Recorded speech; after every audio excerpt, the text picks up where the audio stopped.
এবার আগে একটু বলে নি ভয়ঙ্কর বিষয়টা, কেন এই সুযোগে কেউ যদি মনে করে আমার এখানে থাকা উচিত হবে না, আস্তে আস্তে চলে যাওয়া ভালো, ঠিক না বেটি? আচ্ছা বলুন তো ভাই, 1,00,000 মুনাফিক ভালো না 100টা মুমিন ভালো? 100টা মুমিনে জিতার চান্স আছে, 1,00,000 মুনাফিকে জিতার চান্স না। কেন? ও সব ভেতরে খবর যে বলে দেবে, ও ভেতরের খবর সব যে বলে দেবে। অনেকে বলছে সবাই এক হচ্ছে, আমি তো একের পক্ষে আজ থেকে 2014 থেকে ডাকছি এক হও এক হও, কিন্তু মুনাফিকের সাথে নয়, মুনাফিকের সাথে নয়, মুমিনের সাথে, ঠিক না বেটি? খাজা হুজুরের রওজা নিয়ে আন্দোলন করব, তার সাথে নয় যে কিনা মাজার ভাঙার পক্ষে যারা। এমনও মুসলমান আছে না, যারা মাজারকে ভাঙতে চায়? একটু মন দিয়ে শুনুন। তাহলে কেন্দ্র সরকার বিল করতে চাইছে ওয়াকাফের বিরুদ্ধে, ওয়াকাফকে লুটতে চাইছে, তাই তো নাকি? তাহলে এই ওয়াকাফের পক্ষে দাঁড়িয়ে আমাদেরকে লড়তে হবে। এটা যেমন দেশের সংবিধান রাইট দিয়েছে, আমার ইমানের দায়িত্ব এটা, ঠিক না বেটি? কিন্তু আমি জানতে চাই, এটা তো জলসার মাহফিল, তাই বেশি কিছু আলোচনা করলাম না, কিন্তু আগামী দিন আপনাদের এই এলাকা বা আশপাশের কোন জায়গায়, কথা বুঝে আসছে, যদি আমি ওয়াকাফ বাঁচাবার পক্ষে, মাদ্রাসা শিক্ষা বাঁচাবার পক্ষে বা মুসলিমদের ওবিসি সংরক্ষণ রাখার পক্ষে যদি আন্দোলনের ডাক দিই, ফুরফুরা শরীফ আহলে সুন্নাত ওয়াল জামাত এই ধর্মীয় সংগঠনের পক্ষে, আপনারা কি একটু পাশে দাঁড়াতে পারবেন? হাত লম্বা করে বলুন, ধোঁকা দিচ্ছেন না তো? যদি এই আশপাশে না হয়ে ডাইরেক্ট কলিকাতার রাজপথে নিয়ে যায়, হাত তুলে বলুন পারবেন তো? হাত নামান। মালদা, মুর্শিদাবাদ, দিনাজপুর থেকে শুরু করে নদিয়া থেকে সব জায়গায় গিয়ে প্রচার করে দেখছি, কলকাতায় একটা ডাকবো, আমার টার্গেট 20 থেকে 30 লক্ষ লোক, তার মধ্যে আপনারা থাকবেন তো নাকি? ইনশাআল্লাহ হবে তো নাকি? বলুন হবে তো নাকি? তবে আমার আম্মা বোনেদেরকে আমরা নিয়ে যাবো না, আম্মা বোন নিয়ে গেলে তো কলকাতা ছোট হয়ে যাবে। কি ভুল বললাম নাকি? কেন তোমরা তবুও ডিগবাজি খাও, কিন্তু আমার মা আর বোনেরা আমাকে খুব ভালোবাসে, তারা আমার সঙ্গে ধোঁকা দেয়নি, ঠিক না বেটি গো? তো সেই হিসাবে বলছি, আমরা আমাদের মা বোনেদের জন্য তো বডিগার্ড, আমরা থাকতে তাদেরকে বেরোতে হবে না। আমরা যখন শেষ হয়ে যাব, জান চলে যাবে, জান বাঁচাবার জন্য তখন তাদেরকেও লড়তে হবে, ইসলামের হুকুম, ঠিক না বেটি? তাহলে কলিকাতাও যদি বলি, পারবেন তো নাকি? আচ্ছা লড়াই তো কিছুক্ষণ যে চিল্লে তো হবে না, প্রয়োজন যদি হয় মাসকে মাস কলিকাতাতেই বসে থাকতে, পরিবার সংসার খাওয়া দাওয়া ছেড়ে দিয়ে নিজেরা তৈরি করে ওখানেই সবকিছু চলবে। যেমন কৃষকরা আন্দোলন করেছিল, জানেন না? জানেন তো নাকি? কেন্দ্র সরকার কৃষকের পিছনে লেগেছিল, এমন আন্দোলন করেছে, আইন প্রত্যাখ্যান করতে, বিল বাতিল করতে বাধ্য হয়েছে না হয়নি? প্রয়োজন যদি হয় কলিকাতাতেই খাওয়া দাওয়া থাকা হবে মাসকে মাস। আপনারা এই ডাকে তারা যেতে পারবেন, একটু হাত তুলে গেছেন, একদম ইমানি কথা তো, ধোঁকা নাই তো? আন্দোলন কাকে বলে? ইনশাআল্লাহ হবে। হ্যাঁ, আমার বাংলার চুচুড়ার মসজিদে তালা মেরেছিল রাজ্য সরকার, আমি আন্দোলনে নেমেছিলাম, অনেকে আন্দোলন করেছে, আমি কাউকে ছোট করছি না, কিন্তু যাই চিল্লে চলে আসে, মসজিদের তালার মাদ্রাসার তালা খুলতে পারেনি। আমি গিয়েছিলাম একবার আন্দোলন করতে, আমি বলেছিলাম তালা খুলবো, নামাজ পড়বো, ঘরে যাবো, নচেত এখান থেকে ঘরে যাওয়ার ব্যাপার নেই। তারা অনেক ফোর্স নামাচ্ছিল, আমি বলেছিলাম ফোর্স নামিয়ে লাভ নাই, আজ নাই সংখ্যা কম, একটু পিটিয়ে দেবে, কালকে কিন্তু যেখানে পাবো সেখানে ওসুল করে নেব। কেন? আমি সংবিধানের বাইরে তো কত কাজ করিনি, তুমি কেন সংবিধানের বিরুদ্ধে যাবে? তুমি আমার মাদ্রাসা তালা মারলে কেন ভাই? তুমি আমার মসজিদে তালা মারবে কেন? ভুল কথা বলা হচ্ছে। লাস্টে তালা খুলে দিয়েছিল, সাধুবাদ জানিয়েছি, সৎ বুদ্ধি উদয় হয়েছে, ভালো কথা, ভালো কথা। তো তুমি তোমার লাইনে থাকো না, আমাকে আমার লাইনে থাকতে দাও।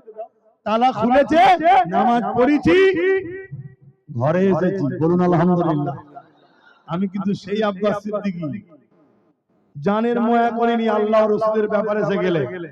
সেই জায়গায় আপনাদের বলি, যখন আল্লাহ রাসূলের ব্যাপারে আসবে, তখন পরিবার সংসার বাচ্চা পেটের কথা ভাবলে হবে না, মাসকে মাস যদি প্রয়োজন হয় তৈরি আছো তো নাকি?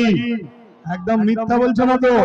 আরো একবার আল্লাহকে সাক্ষী রেখে বলো, আল্লাহ এই হাতকে কবুল করুন, বলুন আমিন। ইনশাআল্লাহ তার আগেই মনে হয় বিল বাতিল হয়ে যাবে, চিন্তা নেই।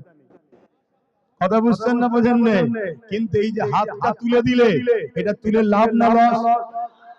কি লাভ? ইব্রাহিম নবীকে আগুনে ফেলেছে, গিরগিটি ফু দিচ্ছে যাতে আগুন ধরে। আচ্ছা, গিরগিটির ফুঁয়েতে আগুন ধরবে?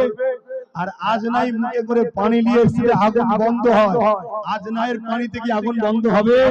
কিন্তু আমার আল্লাহ আজনায়ের ইব্রাহিমের পক্ষে থাকার জন্য তাকে মারা নাজায়েজ হারাম করে দিল, আর গিরগিটি ইব্রাহিমের বিরোধী হওয়ার জন্য মারা জায়েজ করে দিল। আমাদের হাত তোলাতে, দাঁড়াও না, আমি ঘড়ি দেখছি, আমার দেখলেন ভুলে গেল, এসব খুব সমস্যা। হাত, এই যে আমরা হাত তুললাম, হাত তোলাতে আল্লাহকে দেখালাম যে খোদা তোমার ঘরের জন্য, মসজিদ মাদ্রাসার জন্য আমরা মাসকে মাস থাকতে রাজি আছি। জোরে বলুন সুবহানাল্লাহ। আরে দোয়া বেশি চাইতে লাগে না, দরকার দোয়া ছোট করে দেবো, হাত তুলবো, বলবো দিলের যা খবর আছে জানেন, কবুল করলাম, শেষ করে দেবো, মিটে যাবে। বেশি দোয়া চাইতে লাগে নাকি? বেনিয়ে বেনিয়ে হাজার ফোন বলবো, দিলে মুনিমরা ঢুকে আছে, কবুল হবে নাকি? লড়াই তো করছে আল্লাহ রাসূলের জন্য, বেশি চাইতে হাত তুলতেও লাগবে না, কবুল হয়ে যাবে দিলের কথা। জোরে বলুন সুবহানাল্লাহ। আমি যে ভয়ঙ্কর কথাটা বলছি সেটা হলো এটাই, তাহলে কেন্দ্র সরকারের অন্যায়কে মেনে নেওয়া যাবে না। কেন? সে ইসলামে আঘাত দিয়েছে। ধরুন আপনি একজনের সঙ্গে ব্যবসা করেন, সেই ব্যবসায়ী আপনার কোরআনের বিরুদ্ধে কথা বললো, তার সাথে আর ব্যবসা করা যাবে? একটু সারা দেবেন? তার আগে পর্যন্ত ঠিক আছে, যদি অমুসলিমও হয় ব্যবসা জায়েজ না জায়েজ না, মানুষ মানুষের সঙ্গে বিজনেস করবে, কিন্তু কোন যদি কোরআনের বিরুদ্ধে বলে আর সম্পর্ক রাখা। আচ্ছা বলুন তো, যদি আপনার ভাই, আপনার আপন তো নাকি, সে যদি আপনার কোরআনের বিরুদ্ধে কথা বলে, সম্পর্ক রাখা? এই জোরে বলে, জোরে বলে, কারা বলছেন একমত? হাত তুলে দেখেন, ঠিক তো নাকি? হাত নামান। এরপরে যে কথাটা বলবো মন দিয়ে শোনেন। আচ্ছা, কেউ যদি আপনার আপনজন ছিল, তাকে আপনি আপন মনে করে ভালোবেসেছেন, সে যদি ক্ষমতায় এসে কোরআনের বিরোধী করে, তাকে আর ভালোবাসা যাবে? ভালোবাসা যাবে? হাত তুলে বলুন। আমার মা বোনেরা, এই কথাটি আল্লাহকে সাক্ষী রেখে হাত আপনারাও তোলেন, আমাকে দেখাতে হবে না, আল্লাহ দেখছে। তাকে ভালোবাসা যাবে না। আচ্ছা, আপনাদের কাছে খবর আছে মাদ্রাসা শিক্ষা বোর্ডে কোরআনকে রাজ্য সরকার বন্ধ করে দিয়েছে? আপনাদের কাছে খবর আছে? জোরে বলেন, কার কার কাছে খবর আছে? হাত তোলেন। দেখুন কয়েকজন, কেন্দ্র অত দূরে ওয়াকাফ করছে, খবর সবার কাছে, আর আমার ঘরে বাংলাতে রাজ্য সরকার মাদ্রাসা থেকে কোরআনকে তুলে দিয়েছে, এটা আমাদের কাছে খবর নেই। কেন খবর নেই? কেন্দ্র আমাদের উলামাদের মধ্যে থেকে কিছু উলামাকে পয়সা দেয়নি, তাই এই খবরটা আমরা পেয়েছি। যদি কেন্দ্র উলামাদের পয়সা দিত, মনে হয় এই খবরটা পেতাম না। রাজ্য পয়সা দেয়, এই রাজ্যের এই অন্যায়ের বিরুদ্ধে কথা হয় না, তাই তো খবর নেই। কথা বুঝছেন না? বলেন না। কিন্তু আমি জানতে চাই, যদি কোরআনকে তুলে দেয় যারা, তাদেরকে কি সাপোর্ট করে আমাদের জন্য ঈমান থাকবে? হাত তুলে বলেন থাকবে, হাত তুলে বলেন থাকবে। এখানে যদি রাজ্য সরকারের পক্ষে কোনো বন্ধু থাকে, তিনাকে সম্মানের সাথে বলছি, তুমি যদি ইমানদার হও, তোমার কোনো কোরআন আগে না রাজ্য সরকার আগে ফয়সালা করো। যদি বলে কোরআন আগে, তাহলে তুমি রাজ্য সরকারকে গিয়ে বুঝাও, তাকে গিয়ে বুঝাও যে আমরা তো তোমারই পক্ষে, কেন আপনি কোরআনের বিরোধী করছেন? কেন কোরআনকে তুলে দিচ্ছেন? আপনি ঠিক আছে হাজার হাজার কোটি টাকা খরচ, 200 কোটি টাকার উপর খরচ করে মন্দির করছেন, আমাদের মসজিদ তো করছেন না, তাও চুপ আছি আমরা, কিন্তু আমার কোরআনকে আপনি তুলছেন কেন? তাই আপনাকে ভালোবাসি, আপনাকে বুঝাচ্ছি, কোরআনের বিরুদ্ধে লাগবেন না। যদি সত্যি আপনার গভর্নমেন্ট আপনাকে পছন্দ করে, তাহলে আপনার কথা শুনে কোরআন যেমন ছিল তেমন রেখে দেবে। কোরআন যদি থাকে, আমার বলার কিছু আর উপায় থাকবে?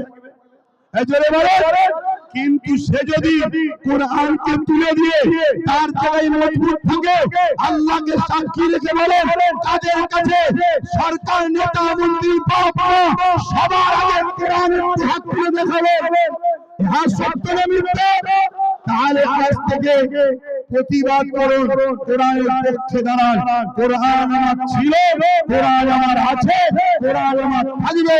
যে কোরআনকে তুলছে সে যদি মনে করে এই ইমানদারের ভোট নেবে, মনে রাখবে কোরআনের দুশমনকে সাপোর্ট করলে কাফের হয়, কাফের কাফের হয়।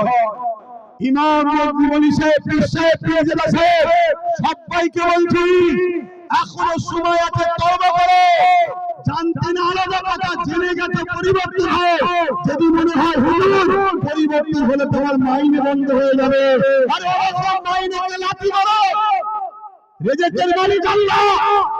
এরপরে আমি বলে যাচ্ছি, যদি তুমি প্রকাশ্য বাইট দিয়ে বলতে পারো যে রাজ্য সরকার কোরআনকে তুলে দিচ্ছে বলে আমি এই মাইনে আজ থেকে লিয়া বন্ধ করে দিলাম, তোমার মতো ইমামকে আমি আব্বাস সিদ্দিকীর দায়িত্ব নিয়ে বলছি মাসে 10,000 টাকা করে মাইনে দেব। দায়িত্ব নিয়ে বলছি, এত রেকর্ড হচ্ছে, এত রেকর্ড হচ্ছে। তুমি আল্লাহর হস্তে পরিবর্তন হও। তোমার আমার জন্য আজকে এই জিনিস হচ্ছে, এমন মহল তৈরি করা হচ্ছে কেন্দ্রের হাত থেকে বাঁচার জন্য রাজ্যের কোলে উঠতে হবে। আর ইনি এই সুযোগে কেন্দ্র যা করতে চাইছে সেটাই করছে, কোরআনকে তুলে দিয়েছে। এই শুনছেন না শুনেননি? তাহলে বলুন, কেউ যদি কোরআনকে তুলে দেয় তাকে সাপোর্ট করা যাবে? তাহলে এই কথাটা কি আমার বলা ভুল হলো? বলা ভুল হলো? আমি আরো একবার জানতে চাই, কোরআনের পক্ষে কারা কারা একটু হাত তুলে দেখাবেন। মা বোনেরা হাত তুলবেন, আল্লাহকে দেখাবেন। কোরআনের পক্ষে সত্যি তো আমরা, সত্যি তো আমরা হাত নামান। যারা কোরআনের পক্ষে হবে, কোরআনকে যারা মেটাতে চাইবে তাদের পক্ষে সাপোর্ট করা যাবে। জোরে বলুন, জোরে বলুন। কিন্তু এই জায়গায় দাঁড়িয়ে একটা কথা বলবো, কি যদি সে কোরআন যেমন ছিল তেমন রাখে, তার ভুলটা যদি সে বুঝতে পেরে শুধরে যায়, তাহলে যেমন মসজিদ খুলেছিল সাধুবাদ দিয়েছিলাম, তাহলে আর কিছু বলার আমার থাকবে না। কিন্তু সে যদি তার জায়গায় মজবুত হয়, আমরা ইমানদাররা কি মজবুত নয়? না তার পাওয়ার কে ভয় করছে? অতএব আর কথা নাই। সালাম ইয়া নবী, সালাম ইয়া রাসূল।